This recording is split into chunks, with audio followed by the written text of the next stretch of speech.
What's up, kings and queens? We're back again, and as usual, we're going to the mega trial just to see what sense we can make out of it. You know, when Captain Mangena was testifying in the Oscar Pistorius trial, I could visualize what he was talking about when he was saying Oscar Pistorius was standing outside, and then the lady ran inside. She closed herself inside, and then this guy hit the door with the bat, and he couldn't open, and he came with the gun, and then he shot 1, 2, 3, or he hit the bat after whatever he did, but he made me visualize Oscar Pistorius doing those things, and I believed him. I had that respect, that kind of respect for him. But after today, wow, I'm flabbergasted. That's all I can say. I'm at a loss for words because I thought he could hold his own, but now I can see somehow he got changed. He changed after the Oscar Pistorius trial, right? He changed a lot. This is not the same guy who was testifying about the pool of blood in the toilet, but what he was testifying about the in the Oscar Pistorius trial. Now he's telling us there was no pool of blood. The guy was shot. He's telling us the guy saying there was shot in the kitchen, yet there was blood. He saw some trickles of blood in the dining room. And yet he's also trying to convince us that the blood, before it reaches the floor, it has to soak the t-shirt and soak whatever clothes you're wearing, and then it goes to the floor. Like, before we go into a whole lot of that, please like and subscribe. Hit that notification bell so that when we drop more content like this, you are in the loop. Welcome, kings and queens. Let's drop another one. You know, when Mangena was doing his evidence in chief, he was all business. Like, he was on point, no stuttering. Like, he was strictly business, like, to put it simply. Now, he's sounding like very dubious now. Like, the things that he's trying to make us believe, like, very dubious. First of all, he's trying to tell us that he was at the crime scene, and then yet he didn't take photos of the exhibits that he's talking about.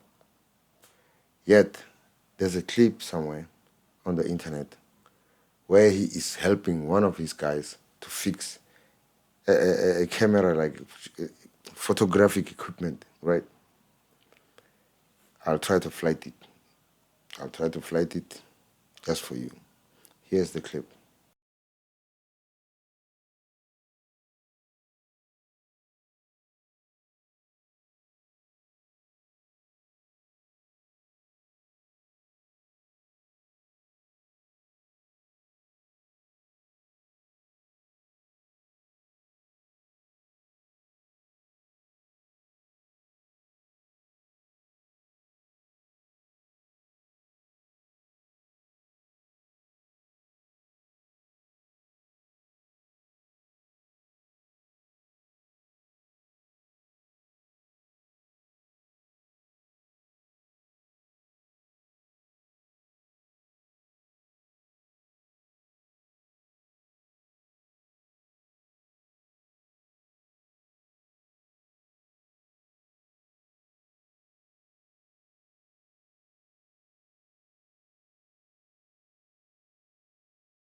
Now, this guy is trying to convince us some of these things that are not believable.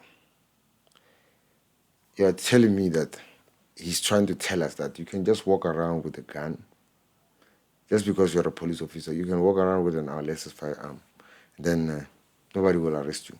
When Mgomezulu put it to him that no, you policemen do it, like you are always doing this. You feel like you, like there's no rule over you. You can walk around with it. That's why you feel like you can do that. He's telling us, no, it cannot happen. I don't believe in that. He's not buying it. Like he doesn't believe he can be. He knows he cannot be arrested because what? Because he's a policeman. That's what he said.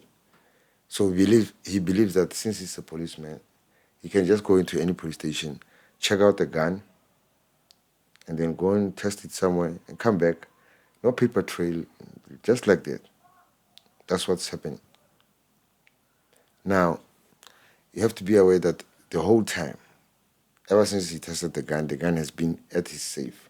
He's telling us, Geninda was telling him it's for safekeeping. And then here's Mr. Mangena, like the ballistic expert, telling us that, I don't know, I lost all respect for him. Like today, out the window, the respect.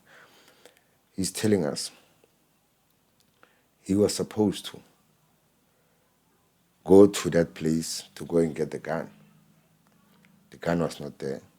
So the gun that was supposed to go and get crushed. So they retrieved that gun, took it out, no paper trail and all that. And then when he was asked about the process of measuring this accused, this is one thing that's interesting about Mangena.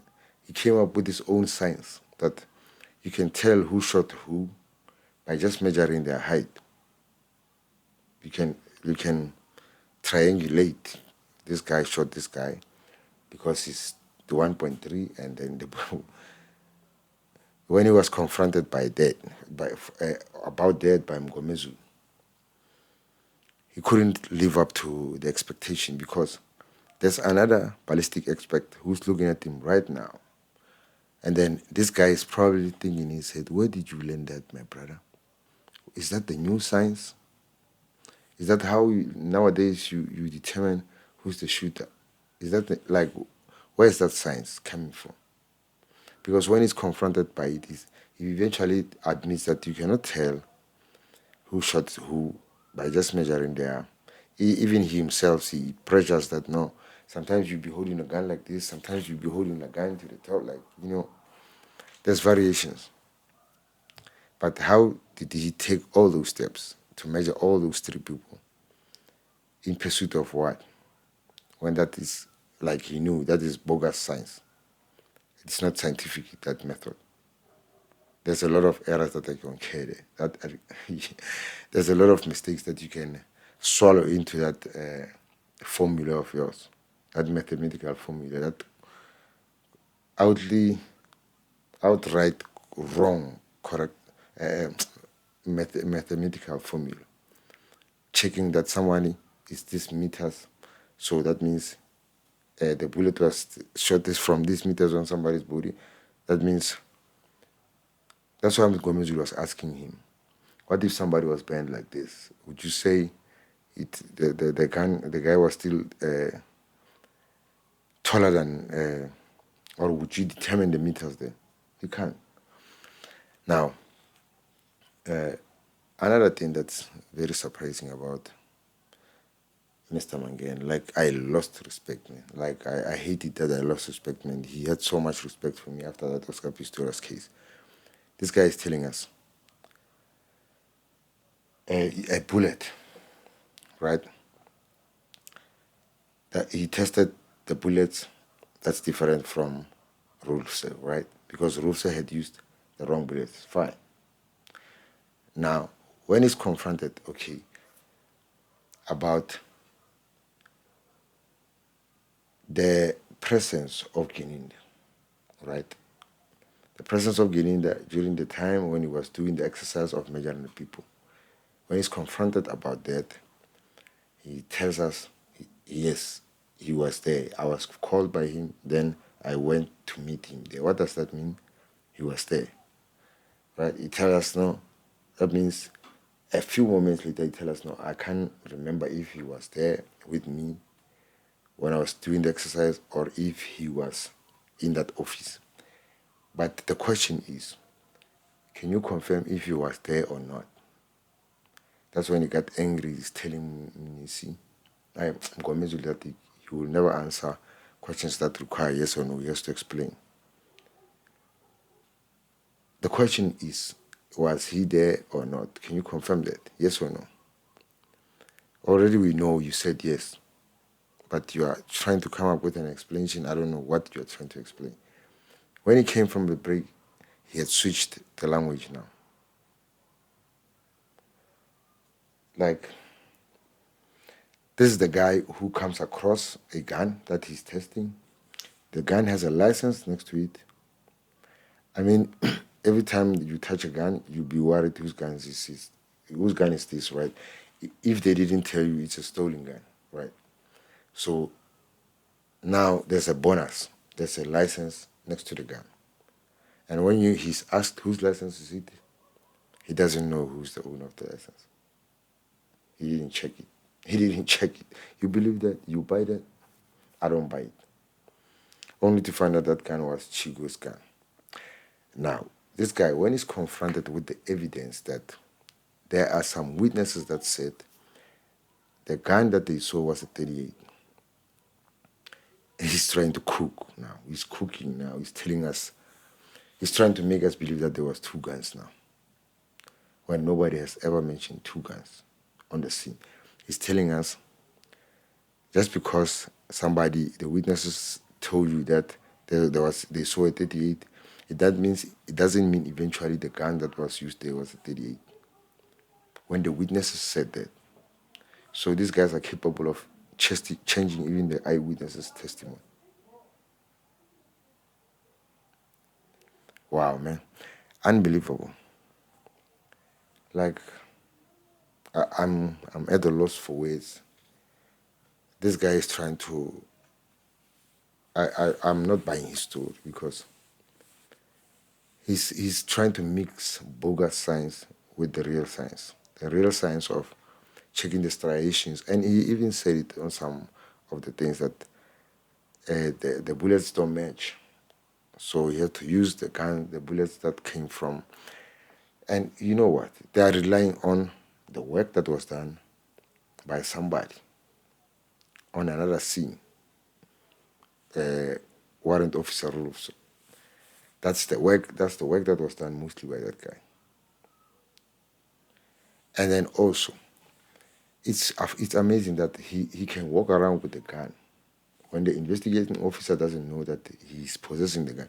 Because last week when Rata asked where the gun was, Hirinda burst and said, no, the gun was not there.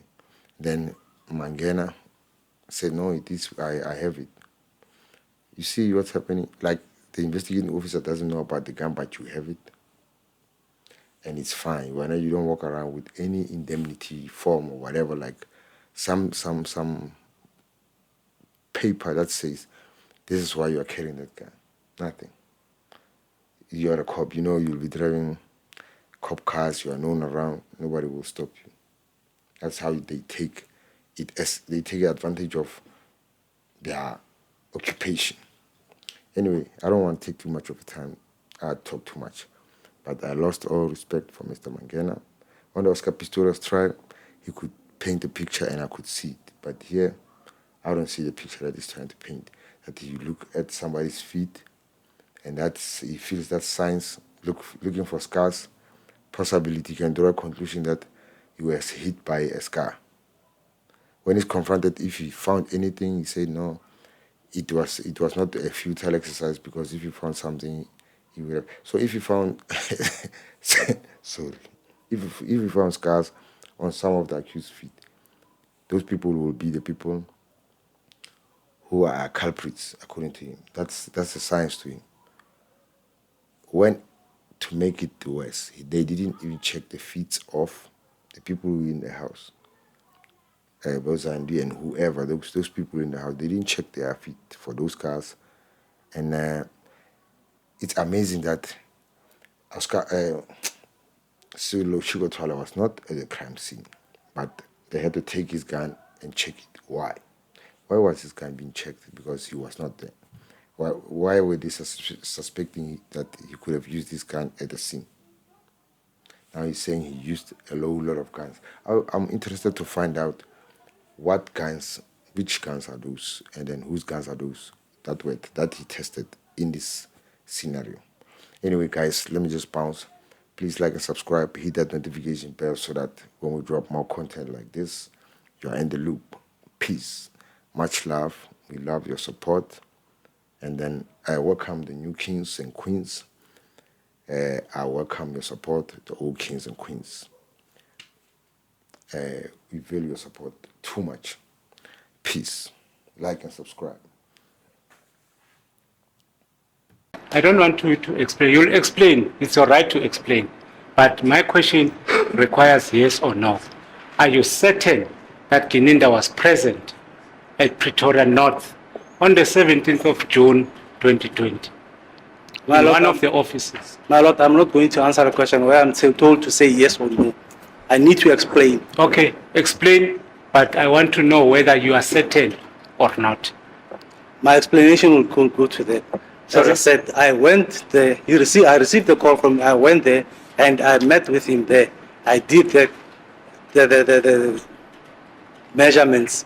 So I'm not sure whether when I do the measurement, I can't recall whether when I do the measurements, he was there with us or he was still in that office, or he was. Engikushoyo-ke ukuthi-ke ngathola ucingo-ke nake wathi asihlangane khona lapho ngaya-ke khona lapho anginaso-ke isiqiniseko ukuthi uma ngathi-ke sengikalapho ukuthi wayekhona-ke noma wayesasele kwelinye kulelo hhovisi lelo engithi ngahlangana naye kulona. The reason why I'm putting more emphasis on this question about the presence of Brigadier Gininda is just that his colleagues, Sergeant Mhola and Sergeant Mabena, sorry, my lord, and Sergeant Mohani, they deny that Gininda was there in Pretoria North.